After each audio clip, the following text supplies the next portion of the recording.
And I was said, I'm a hotshot. I got all my training in the States, and I was going to be a hotshot geneticist. And a woman came along, and story of my life. Yeah. Most cases it was a disaster, but I never met her. But in 1962, a woman named Rachel Carson published a book called Silent Spring. And that just changed my life. You have to remember, after World War II, the world seemed wonderful. Scientists were there. People were moving to the suburbs, the American way of life. Everybody had a house and a car. And we just thought science and technology were wonderful. DDT, the guy that found DDT kills insects, won a Nobel Prize.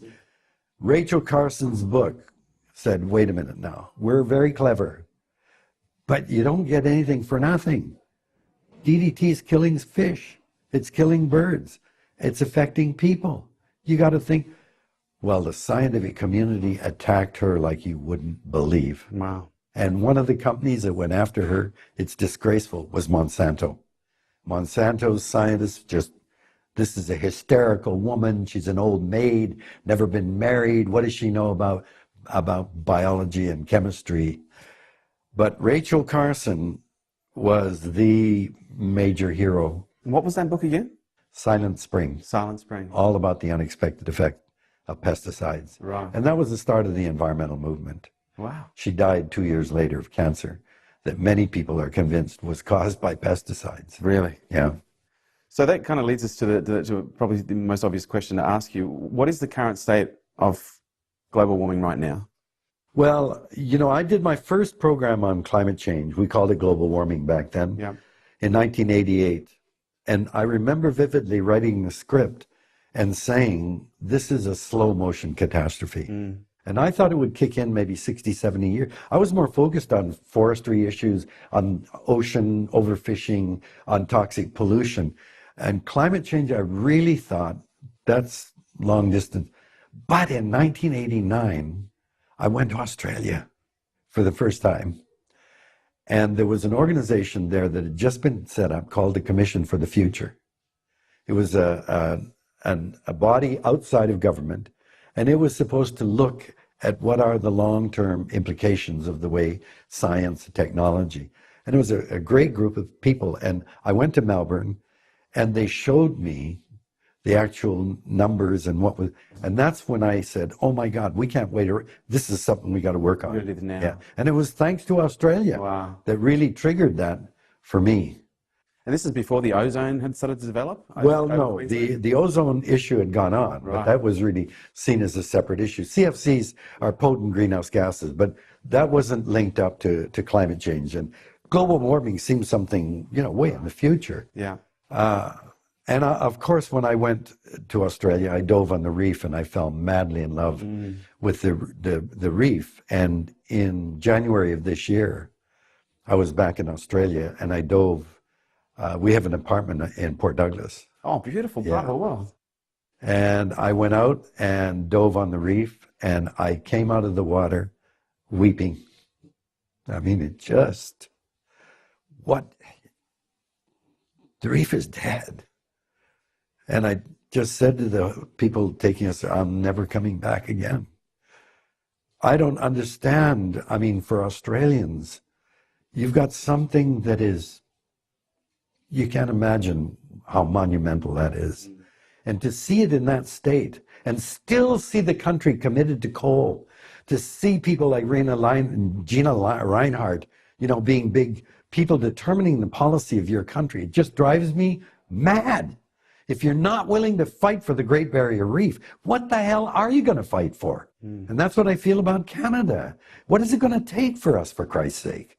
We've got the last greatest forest on the planet called the boreal forest.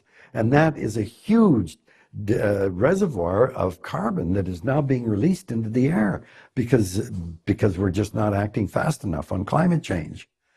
So it just, when Hurricane Katrina happened, I thought, maybe this is going to do it, Then it was Hurricane Sandy. Now it's Hurricane Ivan or whatever. Irma. And what the hell is it going to take? So, what has really chilled me is the report that just came out last month that said the chance that we can keep climate temperature from rising above 2 degrees this century is 5%.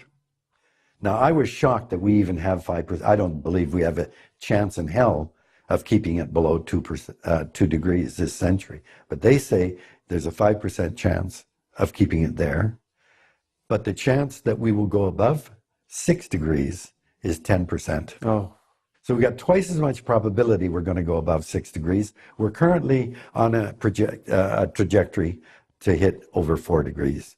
This is, to me, 2 degrees is catastrophic. I can't imagine the world with a 4-degree rise, let alone a 6-degree rise. So this is so urgent. And it's leading climatologists, scientists that are telling us it's very late. I mean, I saw Sir Martin Rees, the royal astronomer in Britain, was asked on BBC a few years ago, what are the chances there'll be any humans left by the end of this century, 21st century? And his answer was 50-50. 50-50 chance we'll still be here? That shocked me. James Lovelock, the man who coined this idea of Gaia, the collective of all life on Earth, wrote a book saying over 90% of all humanity will be gone by the end of this century. And your man, Clive Hamilton, one of the eminent eco-philosophers in the world, wrote a book, Requiem for a Species. And we're the species it's a requiem for. So, you know, we've got a number of people who are saying it's too late. These are scientists. And to them, I say, shut the hell up. If you're going to say it's too late, go away. There's no point. It's very, very late and urgent. That's the message. If we've got a 5% chance of keeping temperature below 2 degrees this century, we got to go all out the way the Americans did to beat the Russians in space. This is the challenge of our time and will define us as a species. And when I was asked to appear with you, I jumped at the chance because I think that what we have to understand is that what is driving us on this very, very, very dangerous path is the economy, is economics. And I see the material that I received from your office. It's all about growth. You know, these young entrepreneurs, let's find, but it's all about growth. We can't have growth forever in a finite world. Just can't do that. So if you're going to encourage entrepreneurs to grow, then they better well knock out another area because our economy's got to shrink. It's way too big. And I want to tell you, and this is, I'm taking advantage of you now, going to tell you 2 stories that show you what the dilemma is. In the 1980s, the British Columbia government gave a New Zealand forest company, Fletcher Challenge, a permit to log a valley called the Stein Valley in British Columbia. The Stein Valley is regarded by the Nlaka people as their valley and it's sacred. And they came to me and asked if I would help them fight for the forest. So they didn't want any logging. So I said, okay, I'll help you. We'll see what we can do. And during the course of that battle, I met the CEO of Fletcher Challenge. And needless to say, what began as, oh, how do you do, escalated into a screaming match until he finally said, listen, Suzuki, are tree huggers like you willing to pay money to protect those trees? Because if you're not willing to pay money, they don't have any value till someone cuts them down. And that was an epiphany for me, because I realized in our economic system, he's absolutely right. Unless money is involved in some way, that forest has no value. And I said to him, but to the Nlaka people, that valley is sacred. In all of your economic discussions, where do you put what is sacred? You have no value. So that means in the economic system, that which is sacred is worthless because there's no money involved in something sacred.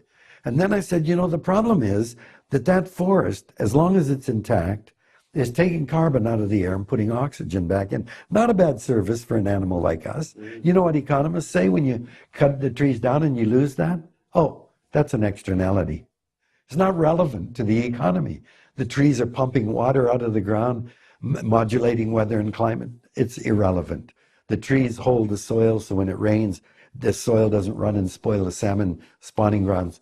irrelevant. So the things that forest is doing to keep the planet healthy for us and all other life is dismissed by economists as irrelevant. No So value. number one problem with this system, why is it when we talk about pipelines or super tankers of oil going around, why is it we got to always hear about the economic advantage of it? They shouldn't even be in the discussion because we're talking about the future of the planet. So is the climate situation we're in right now, do you think we're beyond ignorance? This is pure economics now. The economy and the corporate agenda is driving us in the direction we're on. And so what do you think is the number one industry right now that has to embark on immediate and radical change if we... They're all, but obviously the fossil fuel industry, Right. which I keep saying to CEOs is, you're an energy company. Don't call yourself an oil company. You're an energy company. Now, fossil fuels are a sunset industry. Why don't you show that you're looking ahead? Become the leader in renewable energy. That's where it's at. You know, when I go to Australia, I'm just shocked that Australia is still heavily invested in coal when you've got something Canadians would kill for. It's called sunlight, for Christ's sake. Why isn't Australia why is China the leading exporter in solar technology? What the hell's wrong with Australians? And you say, oh, no, I'm the economics. We gotta export coal. What the hell is this? It just doesn't make any sense to me. So how do we build an economic argument around the opportunities and the benefits that exist from pursuing, climate reversal? Or is that a moot point? It's not. We can't do the argument on economic terms. It's like the beating the Russians to the moon. You don't argue how much is it going to cost. You just say, look, we got to beat those guys to the moon. That's it. Look, we got to get off fossil fuels and we've got to start removing carbon from the atmosphere, period. Now, how do we do that? I don't know, but we have to then get government to encourage it. Now, I'm going to show you why what you've just asked is really, it's missing the point. We live in a world that is defined as the biosphere. This is a very thin layer of air, water, and land. And Carl Sagan, the astronomer, used to tell us, if the Earth is reduced to the size of a basketball, the biosphere would be thinner than a layer of saran wrap. That's it. It can't grow, it's fixed. Now, anything growing steadily over time, whether it's the amount of land in your city, the amount of garbage you make, the amount of water you use, the amount of pollution you make, anything growing steadily is called exponential growth. And anything growing exponentially has a predictable doubling down, okay?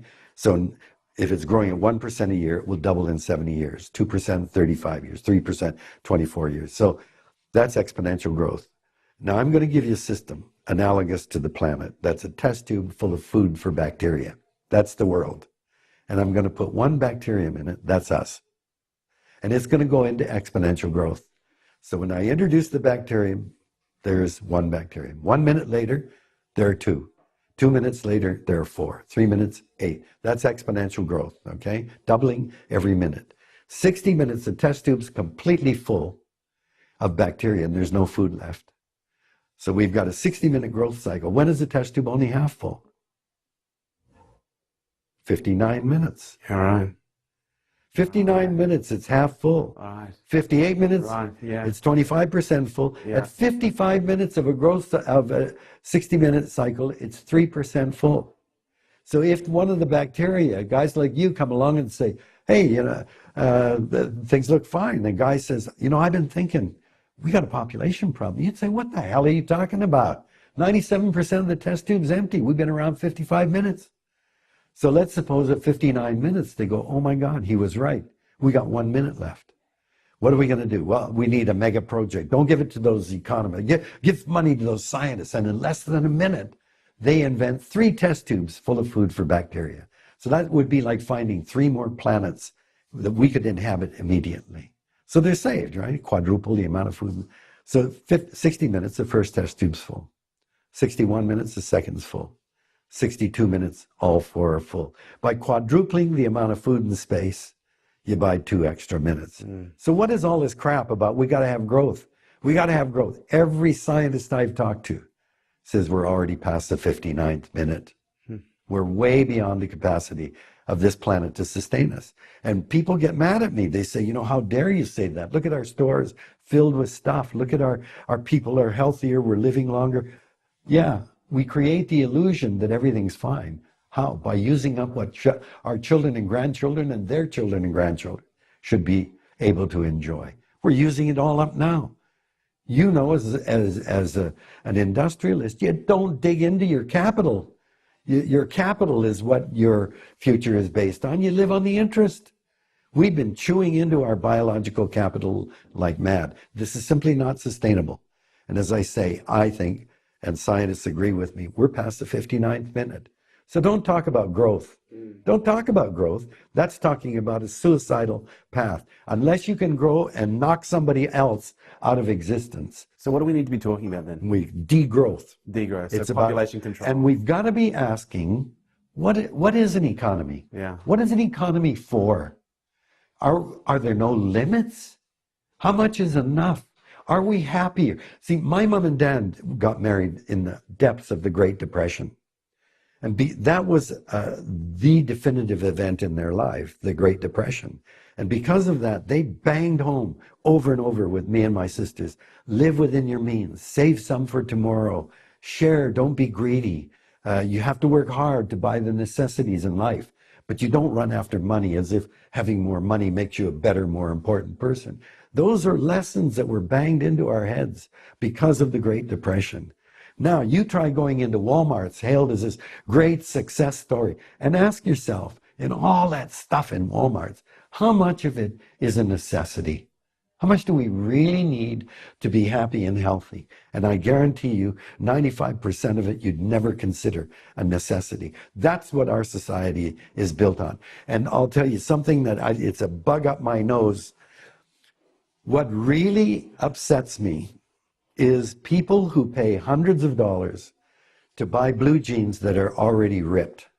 And I don't know what the hell this is a statement about, but to me, the statement of anybody wearing pre-ripped pants is saying, I don't give a shit about the planet.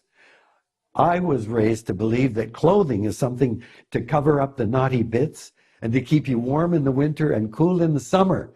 That clothing was something you bought because it was durable, that you could pass it on from one child to the next, that you used as long as you could. But now we buy and flaunt our fashions that show we don't care about whether this is durable. It's destined for the garbage heap because nobody else is going to ever wear it, and it's just a fashion for the time. Indeed, I hear men now pay $400 or more for blue jeans that are not only ripped, they're pre-dirtied. You don't even have to work to make it seem like you're a hard-working guy. Like, what kind of a species are we? It doesn't make... Well, that's a good question. What kind of a species are we? If we can't recognize our own destruction. We are a species that don't care about our own children.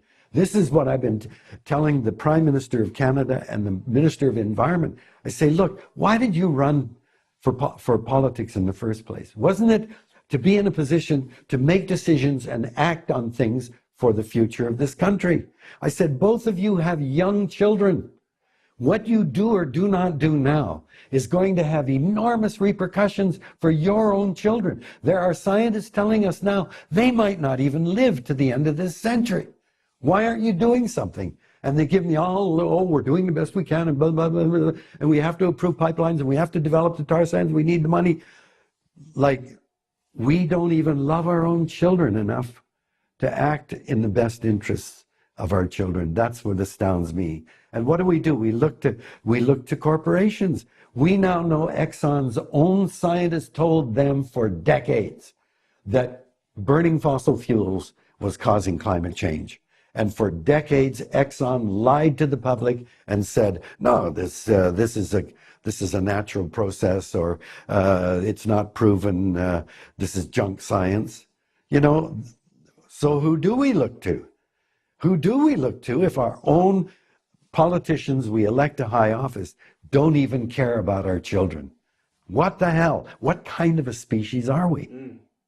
So what can we do? Like, this does sound very doom and gloom, and You're damn right it's doom and gloom. Yeah, and for good reason. So what can we do as citizens that in many cases feel like it's beyond our control. You know, it's in the hands of the politicians. Every time. How do we do something? Well, you know, we're always told, look, it's up to you. Suzuki, you're a hypocrite. You get in planes and fly.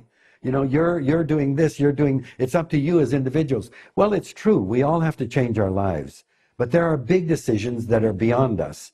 Big decisions that set society onto the right path. Decisions like whether or not to build pipelines, whether or not to shut down the Alberta tar sands. Those are big decisions. The problem is that our politicians now are so beholden to corporations, they think doing good for the corporations is doing well for the country. And so I say, we live in what is purported to be a democracy. Then that means we damn well have to get out there and be a part of a civil society that is demanding that our politicians focus on why they were elected and who they're looking out for. So if 30% or 40% of Canadians aren't even bothering to vote, we're not really being very responsible citizens, it seems to me, and we get the government we deserve. Now, in Australia, of course, you have mandatory voting, which I sure as hell wish we had in Canada. But despite that, you're voting in people like John Howard and who's the latest guy, who was that jerk that, thank God, just got booted out. What was his name? He's still in there. Not Turnbull, the one before No, Turnbull. the guy before him. Oh, God. What an asshole that was. Tony Abbott. Tony Abbott, he's still in there. You know, these climate deniers are in there. So the challenge there is to educate Australians. And, you know, you've got 100% voting because you make people vote. But now you damn well have to educate your people. I just spoke this morning to the World Environmental Educators Conference. And I said, folks, we've blown it. You know, the result of all of our years of environmental education is that Donald Trump is president of the United States. Is this a great achievement? We've got an ignorant voting public if they're going to elect someone like that. So you're suggesting there needs to be a revolution in the countries whereby we can make a difference? We have to. We've got a 5% chance of keeping temperature below 2 degrees.